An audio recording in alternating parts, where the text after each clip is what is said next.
अस्सलाम वालेकुम। सर मेरा सवाल ये है कि अगर जैसा कि आप बोल रहे थे कि एक जो मुसलमान है उसके ऊपर जो पूरी इंसानियत है उसको चलाने का जो है ना उसको इतनी पावर अल्लाह ताला की तरफ से दी गई है, लेकिन हमारे जो पाकिस्तान है जैसे इसमें पाकिस्तान में कॉन्सेप्ट यही चलता है कि जो लड़का अगर कोई काम वगैरह नहीं भी कर रहा तो उसके बारे में यही कहा जाता है कि इसकी शादी कर दें तो चले ये काम करना शुरू हो जाएगा, इसके हालात बेहतर हो जाएंगे।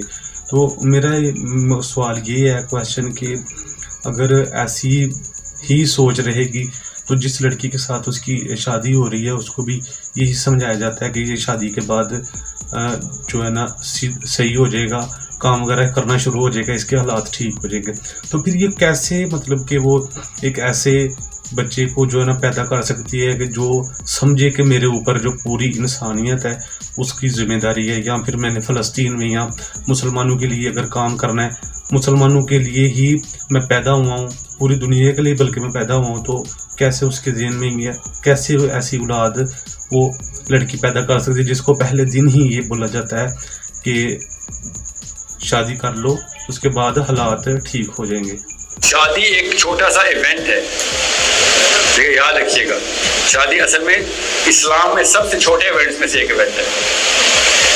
ये बुनियाद वहां पे पड़ी है। पाकिस्तान में शादी दुनिया का सबसे बड़ा इवेंट है। अब्दुल रहमान बिन औफ बाजार से गुजरे, नबी अलैहिस्सलाम ने इरशाद फरमाया कि कुर्ते पे क्या लगा हुआ है ये ऑरेंज कलर का?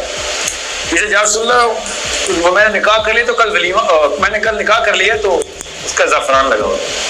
तो नबी इस्लाम उसके बाद कहते हैं वलीमा जरूर कर लेंगे। आप बताएं, आप अपने मोहल्ले के कौंसलर को तक को इनवाइट करते हैं शादी पे, और नबी इस्लाम हिमसेल्फ खुद को नहीं पता किस अशरा मुबश्शर अब्दुल रहमान बिन औफ का निकाह हो गया। और आपके समय मदीना कितने 100 स्क्वायर किलोमीटर का था। इस वक्त जो मस्जिद नबवी है ना, इस वक्त वो मदीना था। इस वक्त जो मस्जिद नबी इस्लाम का मदीना वो है, ध्यान में रखिएगा। तो जिस चीज का ग्रैंड इवेंट शादी है ना, वो बच्ची की साइकोलॉजी को करप्ट करने के लिए हमने एक वो बड़ा इवेंट क्रिएट किया। हमने क्या, हमारे शक्कर दादा शूद्रों ने बनाया था, ब्राह्मणों ने बनाया था, उन्होंने अभी तक परंपरा रखी हुई अपनी और अभी भी चल रहा है ऐसे। अब शादी इतना बड़ा इवेंट हो जाता है कि उतने बड़े इवेंट के बाद मौत की कुर्बानी जो है ना वो सेंस नहीं बनाती कि सारा कुछ कुर्बान कर दूं और उसके बाद बंदा मर जाए। समझ रहे? So it's a psychological disposition. हर चीज को उसके अपने फनल में से देखें। मैं खुदा की कसम ऐसी खवातीन को खुद जानता हूँ। मुझे कॉल करके उन्होंने केस टू केस बताए, मैंने खुला के केस चल रहे हैं कि मैं सूद पे नहीं बच्चा पाल सकता, मेरे होते हुए सूद नहीं आकर पे नहीं माने घर वाले, खुला कर लिया। और मौलवी साहब मुझे फतवे दे रहे हैं, जैसे मैंने तलाक कराई है, मौलवी साहब फतवे क्या दे रहे कि तुम तलाक करा रहे हो, उस पर तो सवाल ही नहीं है सूद का लड़की पे। मैंने कहा भाई मैं कोर्ट में हूं, मैंने कहा तलाक ले। वो बंदी को अल्लाह ताला अपने शोहर की तरबियत के लिए कौन सा इंस्ट्रूमेंट प्रोड्यूस कर रही है, और वो कह रही है कि मैं जब तक खुद कमा सकती हूँ, मेरे अंदर कोई ऐसी इल्लत नहीं है कि मेरे ऊपर वो वाला फतवा लगे कि जिंदगी और मौत का सवाल था, मजबूरन बैठी हुई थी, वरना जॉब करने के लिए 50 सीढ़ियां तैयार हैं लड़की की। यहाँ पे आके इस्लाम में मेरे पे सवाल नहीं होगा। किसने कहा आपसे सवाल नहीं होगा? खवातीन स्पेशली कि शोहर बाहर जानी है, बाहर कुमार बादशाह है, सूद के पैसे लेके घर पे आता है और आपसे मेरे सवाल नहीं होगा।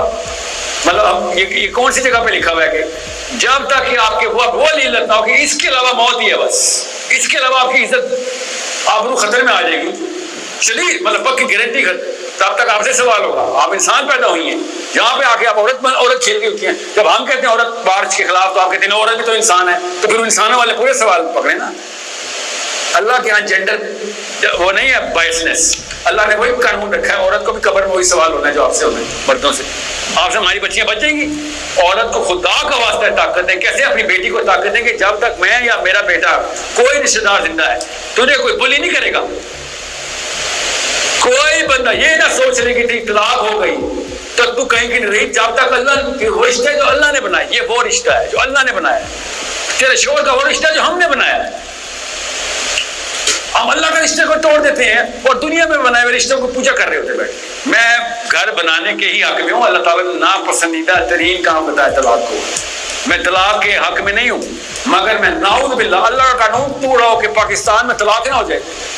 लानत है ऐसी शादी के ऊपर जो अल्लाह के कानून के खिलाफ मेंटेन की हुई, क्योंकि असली जिंदगी कब्र के अंदर है, असली जिंदगी मरने के बाद है। यहाँ पे बैठी स्टेटस को चाट रही हैं औरतें कि खानदान में तो नाक नहीं कटी ना। नाक से सबसे पहले फरिश्ते ने नाक काटनी है दोज़ख में, ये बचा रही थी इधर। फिर दोबारा उगाएंगे, फिर काटेंगे। तुम्हें बहुत शौक था नाकें बचाने का, तुम्हारी तो नाकें काटने पहले। और वो वाली छुरी नहीं होनी यहाँ पे चलती है। और के पहाड़ जितनी आपकी नाक होनी है, वो जब कटेंगी ना तो 3-4 हफ्ते लगेंगे कटने में। इसे नाक बचाए ना सारे बैठ के पाकिस्तानी। दीन नहीं बचना आना खैर है, नाक बचे भी ये बहुत बड़ा मसला है। और ये नाक बचने का एग्जैक्ट ऑपोजिट रेसिप्रोकेट किया आपने कि मेरी बड़े घर में शादी हो जाएगी। खुदा की कसम पाकिस्तान की हालात है, हम प्रीटी श्योर वहां के भी होंगे। लड़की के घर की जाते वाली सड़क टूटी हुई है, मतलब इस वजह से लड़की के अंदर मसला है क्योंकि उसके मोहल्ले का काउंसलर 2 नंबर है। इसलिए रिश्ता नहीं कर रहे कि उसके मोहल्ले का काउंसलर 2 नंबर है। और कौन सड़कें बनवाता है? सोचिए जरा कि किस बेस के ऊपर लड़की को इनकार हो रहा है कि उसके मोहल्ले के अंदर जो पॉलिटिशियंस हैं उनको काम नहीं आता। नहीं यार, ये लड़की इस काबिल नहीं। ये क्या चल रहा है इधर? दिस इज अ प्रॉब्लम जो कि सहाबा ने इसके ऊपर बंदे कत्ल किए हैं। इस तरह की हरकतें करने वाले बंदे सरेआम कत्ल होते थे मुसलमानों के हाथों।